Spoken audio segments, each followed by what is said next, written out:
Hola! This is my first time going live to talk about neurotransformation therapy. So we will just wait a few moments to see if anybody comes online and has any questions to ask. And if not, I will get into what I think you guys want to know. The basic questions that I get most of the time. Hi to everyone who's already joined. We'll just wait maybe one more minute until I start getting into what neurotransformation therapy is, who it's for, who it's not for, how it's different from traditional therapies that you might already know about, and any questions that you guys ask in the chat. How is everyone doing today? Happy Saturday. Hopefully you guys, I feel like most of my followers are gym goers. You guys hit the gym already today, taking the day off. I'm having a very slow morning, enjoying my Starbucks coffee that I have an addiction to. It's my only vice left, so leave me be. Don't come for me.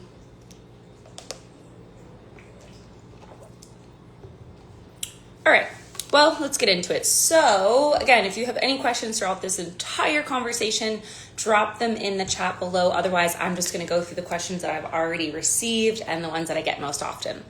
So starting with what is neurotransformation therapy, it is essentially a set of modalities. It's a science-based approach to healing trauma and limiting subconscious patterns.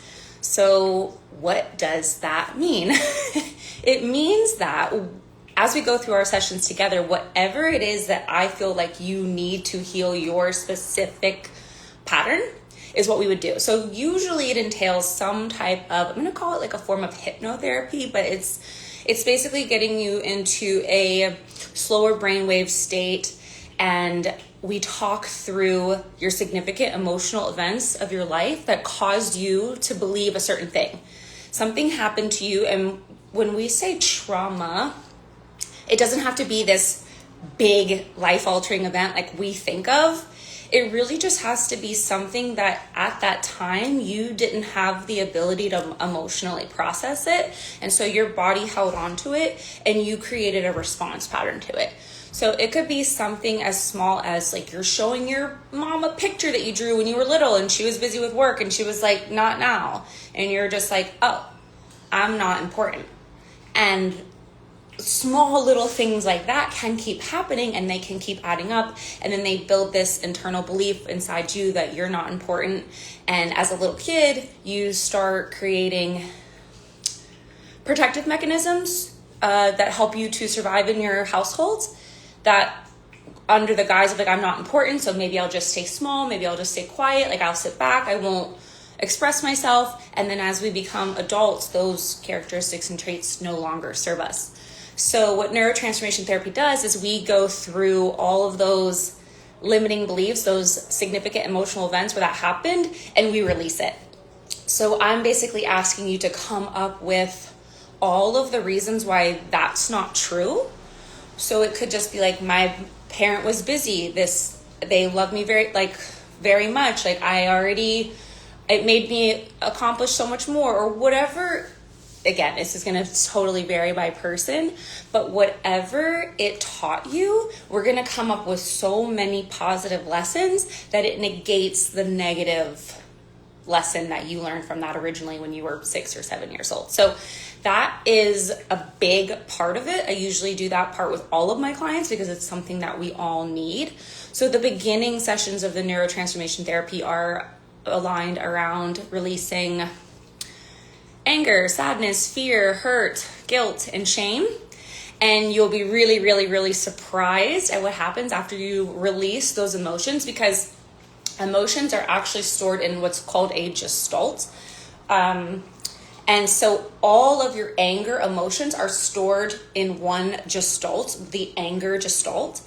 And then all of your sadness emotions are stored in this sadness gestalt. So significant emotional event of sadness, number one, a couple more sadness events. Maybe there's another significant event of sadness, right? But they're all stored in their own individual gestalt of each emotion. So when we go back and we release the first emotional event of anger that you can think of on that gestalt, it releases all of the ones following it. And every client that I've had is absolutely shocked at how this works, because then we try to go back to other events of anger. Okay, now that you've released the anger on this first one and came up with all these positive lessons, let's go to this other event that you can think of. Are you still angry about it? No more anger to be found on any of the subsequent events. And the same thing with sadness and hurt and fear and guilt and shame. So if that doesn't already sound amazing enough that you're not going to feel any of these negative emotions on any of these past events anymore, can you imagine how that's already impacting your life? So after that, we go into your specific limiting beliefs and self-defeating patterns. Maybe you have, a lot of times people have things around money. For example, in my household, it was taught that you have to work hard for your money, but having too much money is not good because it means you must be greedy, or that you got it in a maybe a way that's not ethical, right? Or whatever. So, or people, you have to save and you can never spend it. It's fearful, right? Whatever you learned around money, even if we logically know that it not to be true anymore, we still subconsciously act in ways that basically fulfill that prophecy of what we already believe. So I like to think of it as like a cup. Like our financial set point is this cup, and this cup can only hold so much water. And if we get to the point where this cup is going to overflow, like we will subconsciously find ways to stay within our financial set point. We will find ways to stay to where our water can't grow over this cup. So what we need to do is create a larger financial set point and believe that we can handle and manage larger amounts of money. And how we do that is by reducing and removing limiting beliefs and installing new empowering beliefs around money and relationships and self-worth and whatever it is that is holding you back. So actually realizing now in this live that I could talk about this stuff forever. So I can't believe I've never done one of these before. For example, one of my clients, this is very deep, but 13 years ago, her son shot himself and killed himself. And he had always had bipolar disorders, and she spent most of her life taking care of him. And when he died, she told everybody that she felt more at peace because that's what he wanted. But what actually happened was she collapsed, and she told herself that she had no point, no purpose anymore, because her purpose had been taking care of him. And then when he died, she just wanted someone to take care of her. So over the last 13 years, that actually manifested in physical manifestations of her needing to be taken care of. So even though she's only now in her late 60s, she lives in an assisted living facility. She walks with a walker. She can't clip her own toenails. She can't dye her own hair. She has to have other people and her daughter and family members and people at the assisted living facility take care of her. So we started working together, and I do a 6-week breakthrough program. And within these 6 weeks, within less, honestly, by the end of the 6 weeks, her results were actually incredible. But even within the first few weeks, she had surpassed goals that she had set for herself 1 year from now in 2 weeks. By the end of the 6 weeks, she was walking not only without her walker, her goal had been to walk with her cane, but she's not even using the cane anymore. So those beliefs that I need help, I can't do this on my own, I want someone to take care of me, we release them, and now she can literally walk again. So I tell that story to explain the magnitude of what this work can do.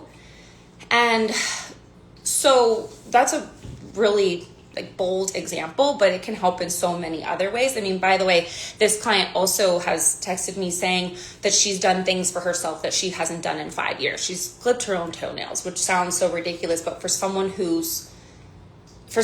like that, that's a newfound sense of freedom that they never thought that they were going to get back. So she actually said that she was crying on her last interview, her last session, when I was interviewing her about what all has changed and how she felt about her progress. And she said that she just accepted that she was getting old and that she was never going to have her youngness back and her body back or have the ability to do the things that she could do before. She had just accepted it because now she's getting old. And so to watch her light up crying about all the things that she can now do for herself and just regaining her independence was really, really, really rewarding for me and amazing for her. So who it's for, it's tough because I don't want to say I can help with so many things. Like NTT can help with anxiety and depression and sleep disorders and phobias and comparison issues and mobility issues and almost stop smoking, stop drinking, addictions, so many things. But I also understand that when you talk to everyone, you talk to no one. So it's hard. What I can say is who it's not for. And who it's not for is for people who are not ready to change. And I actually did experience that with someone on a call. He knew that there were certain things that he was going to have to change about his life if he were to do this work with me.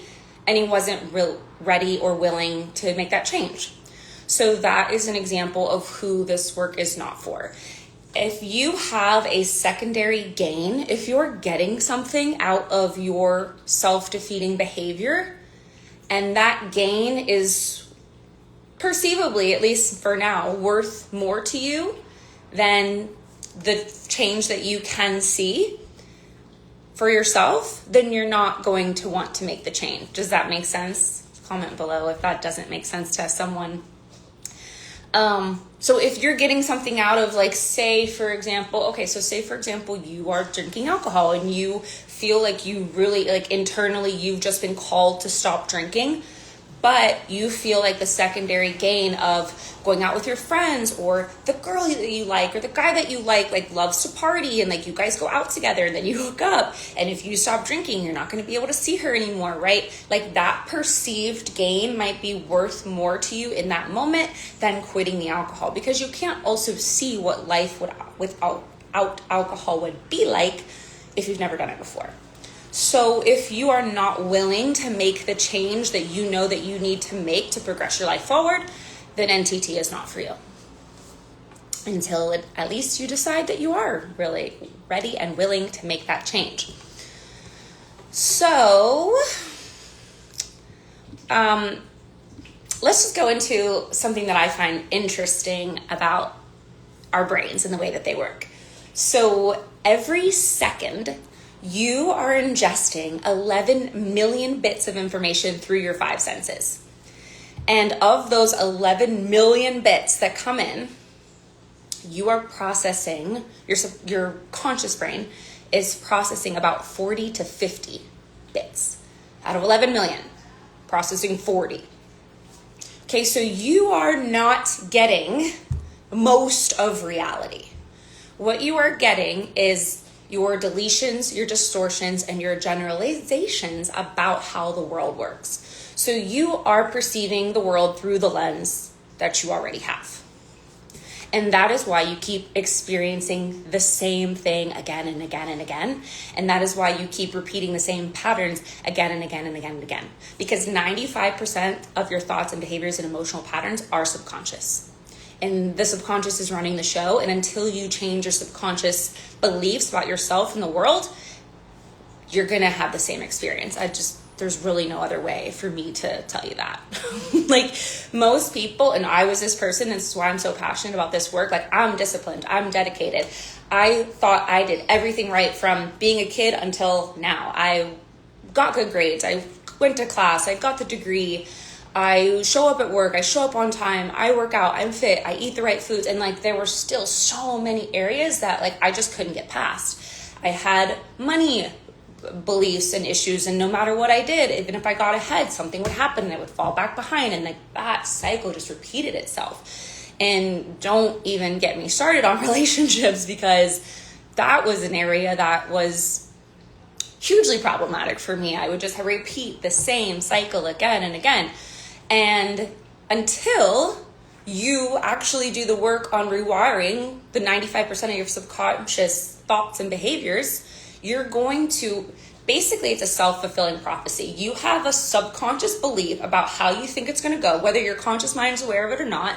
And then you act in ways, either speaking, body language, subconsciously act in ways that show people how you really feel about yourself. And then those people respond in that way to how what you're broadcasting. And it's a self-fulfilling prophecy. Like, say you're like, people always, as soon as I get close, they leave. Okay, well, as soon as you get close, you start subconsciously acting in a way where you're fearful that they're going to leave, and people read that broadcasted signal and they fulfill your prophecy. They leave. Maybe they think, maybe they just don't like your energy anymore. Maybe it's something that they're subconsciously not even attuned to. Maybe it's something in the universe that just pops up. Their ex came back. Who knows? But the universe finds a way to give you what you believe, to give you what you are broadcasting and attracting into your life. So if your subconscious mind and your subconscious identity doesn't match your goals, then you will self-sabotage it without realizing it. And that's just because your brain is trying to keep you consistent with who it believes you to be. So there's this saying, and I might be butchering it or kind of making up my own, but you don't rise to the level of your goals, but you fall to the level of your programming. So letting that sink in a little bit, like, what is your programming? What is your programming telling you?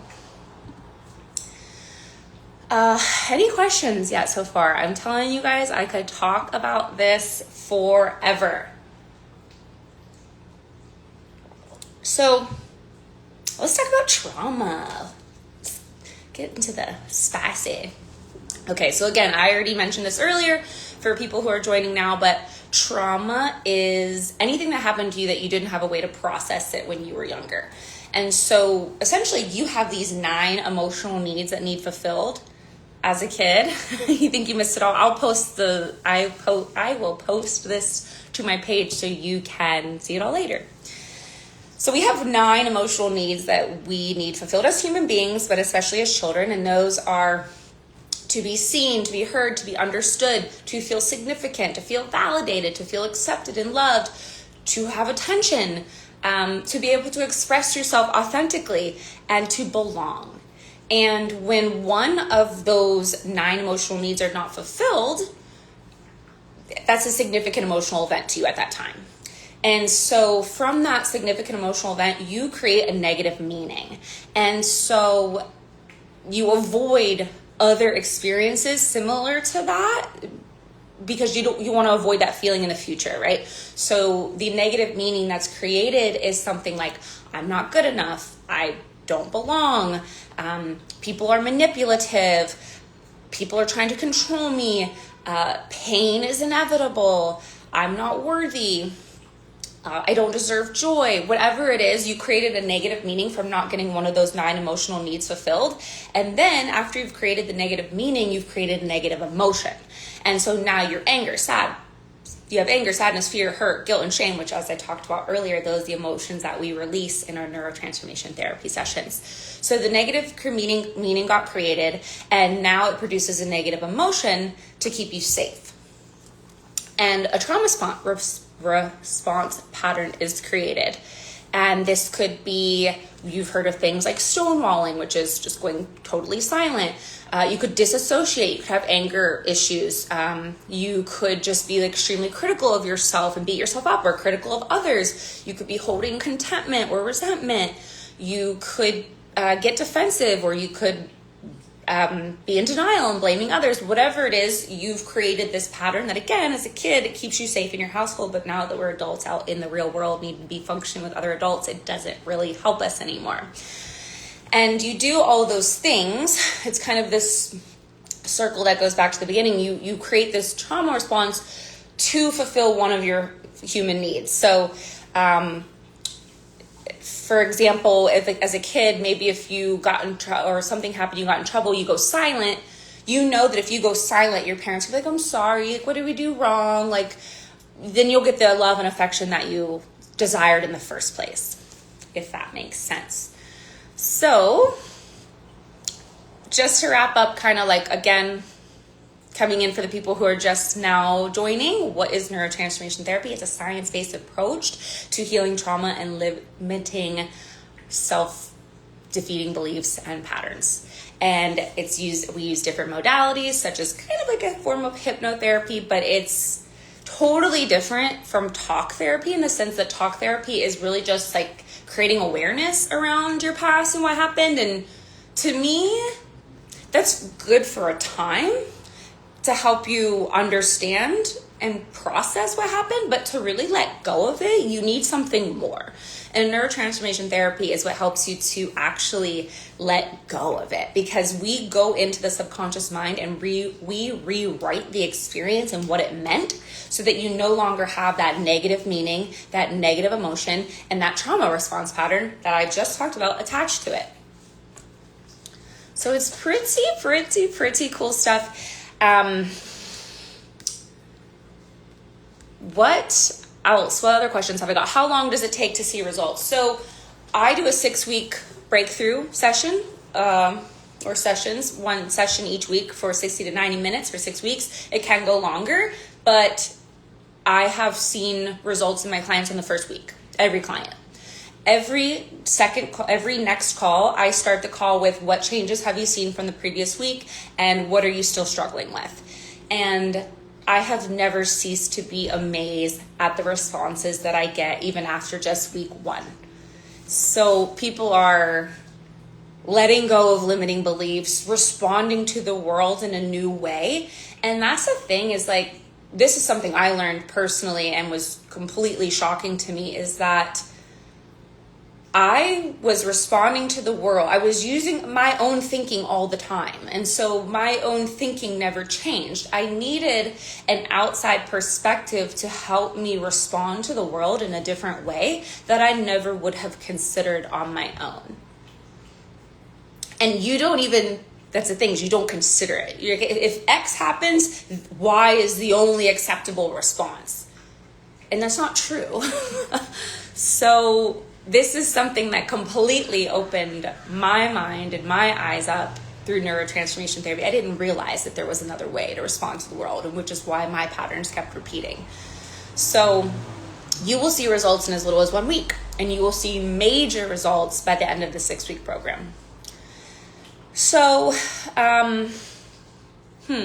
what else have I got? Other kind of questions have I got? I'll give you another example of a client. So I had another client who, her main thing was that she had this constant comparison wound. She was always comparing herself to everyone around her, like even her best friends. She said that she would feel happy for them on the surface, and she was happy for them, but there was something still like deep inside her that was negative, that was a bit judgmental or comparing her to them. And she didn't like that she felt like that about her best friends. And then she would also feel like that about anyone she came in contact with. She comes from a family of doctors and lawyers and very prestigious background, and she has a great job, but she never went through the education of becoming again, like getting her PhD or anything. So she always felt inferior. And again, this always came from stuff from childhood of her parents comparing her to her cousins or her other kids at school or other family members.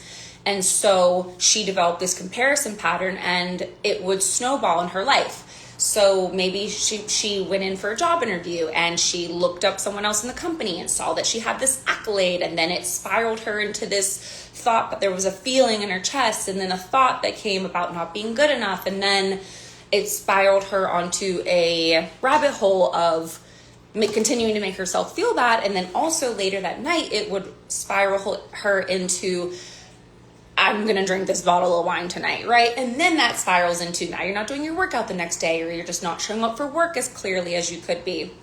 So many things can be triggered from just one small, seemingly insignificant event. But the truth is that trigger, that one event of seeing the person's accolade, does not have to trigger into the bottle of wine at night and missed workout in the morning. So what we did was we actually ran through the exact recipe that her brain uses for that negative self-defeating habit.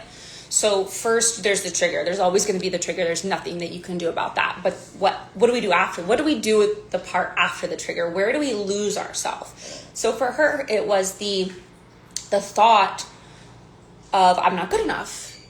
And then there's the feeling in the chest. And then there's another thought. And then X, Y, Z. So what we did was we immediately interrupted that. As soon as you have the trigger, instead of having the thought, I want you to pull your shoulders back. Take a deep breath in through your nose, out through your mouth. Lift the crown of your head higher to the ceiling. And what that does is put you in a different biological state. So when you're in fight or flight, you are leaning forward, you have shallow breathing, you're on edge. By physically forcing yourself to slow down, take a deep breath and relax, you moving yourself from the sympathetic nervous system to the parasympathetic nervous system, and you are automatically rewiring your body for a different response. So after she takes the breath and gets herself in a new emotional state, she has a new thought, and we created a specific thought specific to what would feel good for her and her body, and then a couple more other things. Okay, then there's another thing that we do, and then there's another thought, and we created a new recipe so that when that trigger pops up again, she has a different response. And I can't tell you how happy I have been to hear her results from that new recipe that we created, and the things that she told me had started going well after that. Like, she even went to a bachelorette party with her friends, and they were all commenting on how calm and zen she was, which is not something that she had ever, not a comment she had ever received before. Her personality was pretty tightly wound, I think, more so than she had even realized. So these are just some other things that neurotransformation therapy can help you with. And she also got a new job during our 6 weeks together and negotiated for a higher salary and all these things. And I'm not going to say that the neurotransformation therapy caused her to get the new job, but this job wasn't even something that was on her radar before we started, and it really was something that just fell into her lap. So I do think that there's something to be said about the energetic frequency that you are emitting to the world, and when you are in a more positive state and in alignment with who you truly are, then more positive things and aligned things come to you. So those are just, again, some of the really incredible things that I have seen from neurotransformation therapy. I think a lot of people are joining late. I am going to post this entire live to my Instagram page so you can watch everything again. But for anyone who's here, are there any questions that you want to ask about NTT that I can't answer right now before we hop off? Because I talked a lot. I talked a lot more than I thought I would. And I actually have a lot to say about this topic. And I think I was a little bit afraid to make some Instagram posts because I just felt like I had to dumb everything down into a way that muddled it or made it hard to explain. And so this live, I felt was a really good way to... I felt like this live was a really good way to talk about everything and just get into what it is, who it's for, who it's not for, how it helps, how it's different from traditional therapies, and ways that I've actually seen it used in my clients. And so we can talk about everything here instead of having to dumb it down to a 30-second video for Instagram. So if you missed the talk, it's going to be posted on my page. If you have any question that you want to ask before we go, now is the time. And thank you to everyone who already joined and stayed throughout this process. I hope you learned something. And if this is something that you are interested in, then there is a link in my bio for my Calendly where you can schedule a free 30-minute discovery call and see if it is something that's right for you. Okay, y'all, we're gonna go. Happy Saturday. Bye.